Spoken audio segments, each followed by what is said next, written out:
উদ্দেশ্যে নিয়ে যাওয়া হবে সেই পর্যন্ত আপনাদেরকে লাইভ দেখানোর চেষ্টা করবো আমরা।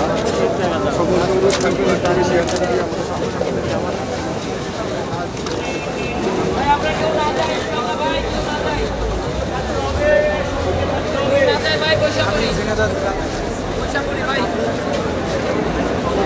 আমির খানের খবর শুনে আমি আসছিলাম। আমি সাথে সাথে আমার গাড়ি পার্কিং করা দেওয়ার সাথে আমি চলে এসেছি, কারণ আমাদের বাংলাদেশে একজনই ছিল জামাত ইসলামী, সেইটা বীর ছিল আজকে সাইদি সাহেব, সেই লোকটা আমাদের কাছে চলে গেল। আরে এই সরকারে আমরা, এই খুনি সরকারে আমরা চাই না, আমাদের জীবন দিয়ে দেবো, এই রাজপথে আমরা থাকবো। আর এই সরকারি হত্যা করেছে আমাদের সাইদি সাহেবের, আমরা জীবন দেবো রাজপথে।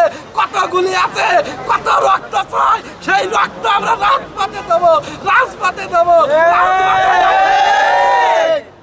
তাই বলতে চাই, আমরা যত বাংলাদেশে যত মুসলিম আছি, এই মুসলমানের রক্ত এক, এই রক্ত কোনো সময় সাইদি সাহেবের বিদায় হতে পারে না, বিদায় হতে পারে না। আমাদের জান হলু এই সরকারের না পতন হওয়া পর্যন্ত আমরা রাজপথ থেকে সরব না।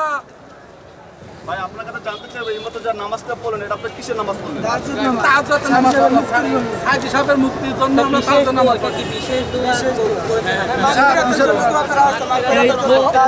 রয়েছে যেন সাইদি সাহেবকে আল্লাহ সুবহানাহু ওয়া তাআলা দেখেন, আমরা সবাই মানুষ, ভুলের ঊর্ধ্বে নয়।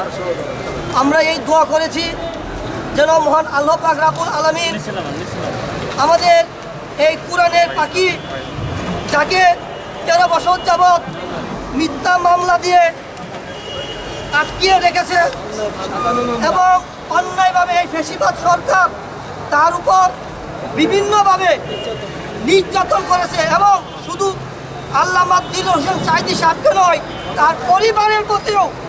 এবং আমরা যারা আল্লামা সাঈদী সাহেবের অনুসারী, আমাদেরকেও এই ফ্যাসিবাদ সরকার বিভিন্নভাবে মিথ্যা গায়েবী মামলা দিয়ে আমাদেরকে হেনস্থা এবং হয়রানি করেছে। আজকে দেখেন, দিলওয়ার হোসেন সাঈদী সাহেব এই পৃথিবীর মায়া ত্যাগ করে চিরতরে আমাদেরকে ইয়েতিম বানিয়ে, আমাদের আর কোনো অভিভাবক নেই, ইয়েতিম বানিয়ে দুনিয়ার মায়া ত্যাগ করে চলে গেছেন। আমার আজকের এই দিনে কিছুক্ষণ আগে আপনারা দেখেছেন, এই ফ্যাসিবাদ সরকারের পুলিশ এখান থেকে 2-3 জন ব্যক্তিকে গ্রেফতার করে দিয়েছে। সাঈদী সাহেবকে এই শুধু এতদিন আমরা এসেছি, এই ফ্যাসিবাদ সরকার আমাদেরকে এই দিনটা তো তারা শান্তিতে কোনো কর্মসূচি করতে দেয় নাই। আমাদেরকে আপনারা ইতিমধ্যে শুনেছেন যে ঢাকা শহর নাকি দিলওয়ার হোসেন সাঈদী সাহেবের জানাজা করতে দেওয়া হবে না। যদি ঢাকা শহর দিলওয়ার হোসেন সাঈদী সাহেবের জানাজা করতে দেওয়া না হয়, ঢাকা শহরকে রক্ত দিয়ে তস্ত করে ফেলবো। যদি সাঈদী সাহেবের জানাজা না হয়, ঢাকা শহরে আর কোনো জানাজা হতে দেওয়া হবে না। আপনাদের দিলেন না, কারণ নিবেন, আমরা আমাদের রক্ত দিব। হ্যাঁ, আমাদের রক্তের বিনিময়ে হবে ঢাকা থেকে।